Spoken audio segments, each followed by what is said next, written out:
It's time for our Festivus Day edition of Sporting a Cause with Willie Hallihan.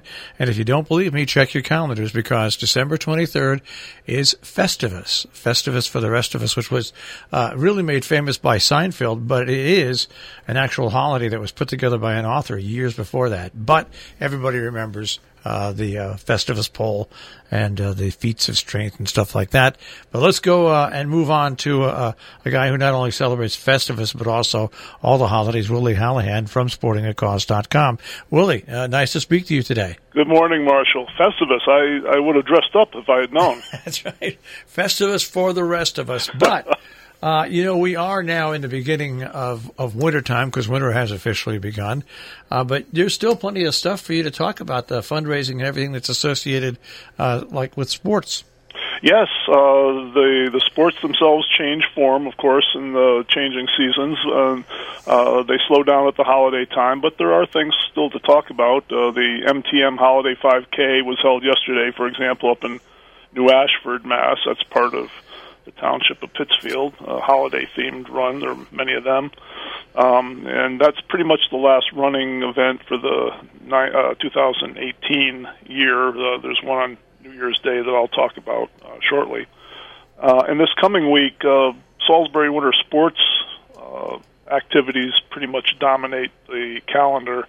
On this Thursday, the 27th, at the Academy Building in downtown Salisbury, there is a reception that the Salisbury Association has put on to feature an exhibit that they mounted. Specifically, Sarah Morrison, who's one of the trustees of the Salisbury Association and a great friend of SWASA, put this exhibit together to show SWASA's history, which is a very colorful one, and our programs. And the reception, actually the exhibit started on the 20th, and will run through February, but this Thursday they're having a reception that everyone's invited to. It's from 5 to 7 p.m., and free, of course, will be light refreshments. And the emphasis for the reception is on our youth ski jumping program. Our very charming coach, Ariel Picton, will be there. She's the coach, the jumping coach, and she'll explain the youth ski jumping program and ski jumping in general to whoever comes.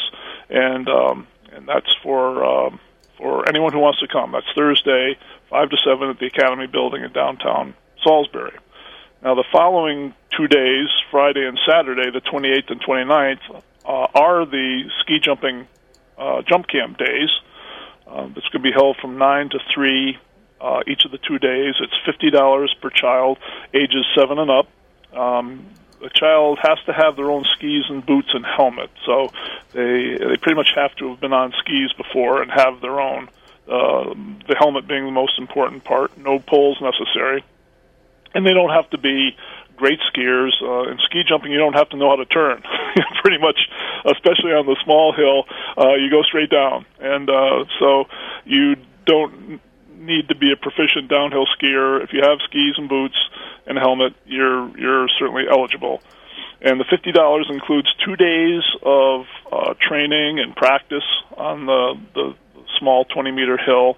Lunch is included both days. There's a free T-shirt to the first 25 registrants. Typically, we'll get 30-some youngsters, which is great for ski jumping. It's one of those fringe sports that not a lot of people are drawn to. But so that's a great number for us. And if the great thing about this is, after those 2 days, if your child enjoys it, likes it, and wants to continue, they can come back and train for the rest of the winter season on the 20-meter hill. Ariel will be there, I think, like 2 weeknight afternoons and evenings. We have lights up so you can jump in the dark, or in the evening with the lights on, and 1 weekend day for the rest of the season. So it's for that $50. If they like the sport, it can take you a long way. And then next Sunday, the 30th, we got something with the 27th, 28th, 29th, and the 30th over at Hotchkiss School at the rink is the annual Housatonic Valley Regional High School hockey alumni varsity fundraiser game. And the alumni, the alumni players, the people who want to compete, the cost is $20 per player, and spectators are welcome for $5 a piece. And they'll be selling pizza and goodies and drinks and so forth. They'll have raffles, and that's to benefit a specific family of a specific person. One of the great things about a lot of schools have fundraisers for their own benefit, but this particular one always gives the money to a local family or person in need, and that's, again, the case this year. There's a long-time assistant coach, Sarah Smith was her name, who passed away, and the proceeds are going to her family, so it's a very nice cause. And then on Tuesday, January 1st, New Year's Day, is the Milton Resolution 5K run. This is the 29th year that this race has been run.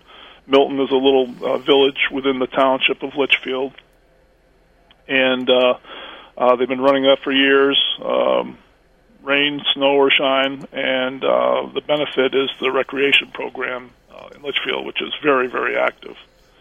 So that's pretty much the next week or 10 days. It actually ends up being pretty active now that I look at it. I was thinking there wasn't much going on, but there is that. And then, we don't have to get far into the new year when there's another bond spiel at the Norfolk Curling Club. That'll be the end of January. And then in February, believe it or not, it seems like only a month ago we had our last one, is Jump Fest. This is the 94th year, I think, of the ski jumping, the Eastern Ski Jumping Championships in Salisbury at Satry Hill. Same place where the little ones will be learning how to ski jump this coming week. The best ski jumpers in the East, junior ski jumpers, will be coming to vie for a spot on the junior national team. And what I say over and over again, because I can't say it enough, is that when you go to see the ski jumpers at Jump Fest in Salisbury, you will be seeing future Olympians. They're that good. The East is always represented on the American Olympic team. During the Olympics in Sochi, Russia, for example, there are 4 slots for Americans on the ski jumping team. 3 out of the 4 were Eastern jumpers, and all 3 of them we've watched grow up every year at Jump Fest. So sort of like going to see a farm team baseball game and try to figure out who's going to make the major leagues, the same holds true during Jump Fest. It's a 3-day, Friday night, Saturday, and Sunday, but the same jumpers will be jumping all 3 days, and you get a chance to see the best in the East. You know, I think back to my first association with the ski jumps. Real earnest association was back in 1987 when we started covering it for the original AM 1020 WKZE at the time. Yep. And I used to play the music for the dance before and get to meet the ski jumpers. Yep. And they were just wild and crazy kids back then, and not much has changed. The kids seem a little more, I don't know, maybe it was the foreign guys that used to come. They always used to amaze me to jump, but I'm always amazed at their youth and their exuberance and what they give over the course of the weekend. Well, yeah, it's true, and there are certain similarities you can divine over time about kids who ski jump. For one, they tend to be they're well poised when you're speaking with them. They're articulate. They're very self confident, and they have to be. They're jumping through the air. They're jumping. You know, you have to feel good and confident in your own abilities to be able to ski jump successfully. And that carries through, I think, in the rest of their lives. If you talk to not so kids anymore, but adults now who are in the program, they all have great things to say about what that meant for them in their life, how it may have channeled their direction in life, or some of these attributes like self-awareness and self-confidence and so forth. That seems to be a common theme that runs through the kids who jump, and we're gratified that they glean things like this from jumping. And another thing that I always remembered, Nick Collin, and who used to handle, I can't believe I forgot his name, publicity. Great Bill Appleyard. Bill Appleyard. Yes. They would come in and they would tell, the horrifying stories of needing to get ice chips and snow from places, because it's so much different now with how you can make snow and what you do than it was then, and the stories that went on about what they used to do to get snow and ice to cover the hills. It was absolutely amazing. Oh, it was wild back in the day before, as you said, before our snowmaking capabilities. They used to go around, they being the directors in pickup trucks, and if we didn't have the natural snow, they'd go around to parking lots where snow had been piled up, or to snow fences, hedgerows, wherever snow was blown into drifts, and shovel it into pickup trucks, schlep it over to Satry Hill, and then drive it up to the top of the hill and put it on the in-run.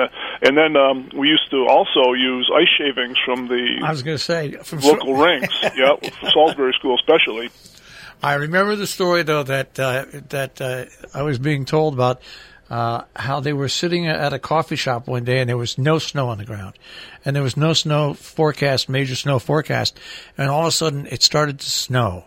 And it snowed for like 6.5 to 7 hours, and they actually got enough snow out of it. Yeah, and they were right at the brink of canceling. Yeah, because that's when they would gather at the Salisbury Pharmacy and make that decision.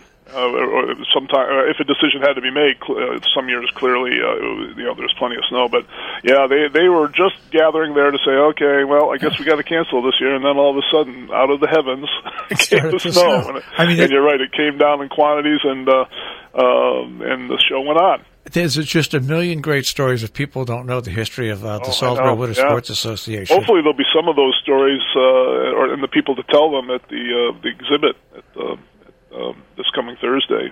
With the Salisbury at the Salisbury Association, absolutely. Yeah. And people, I'll restate that the show is going on for it started last week and will go through February, so there'll be plenty of opportunities to see the exhibit.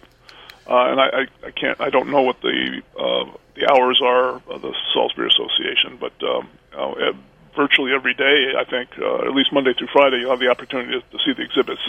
This Thursday evening that we have the reception, so you can come and talk to. There'll be a lot of us directors there as well. But Ariel Picton is our coach. He'll be there, and it'll be a fun time. All right. Well, Willie, have a Merry Christmas and a Happy Festivus. And also, thank you, Marshall. You do the same. And now I got to go dress up for the rest of Festivus. All right. I'll speak to you next week. Take care.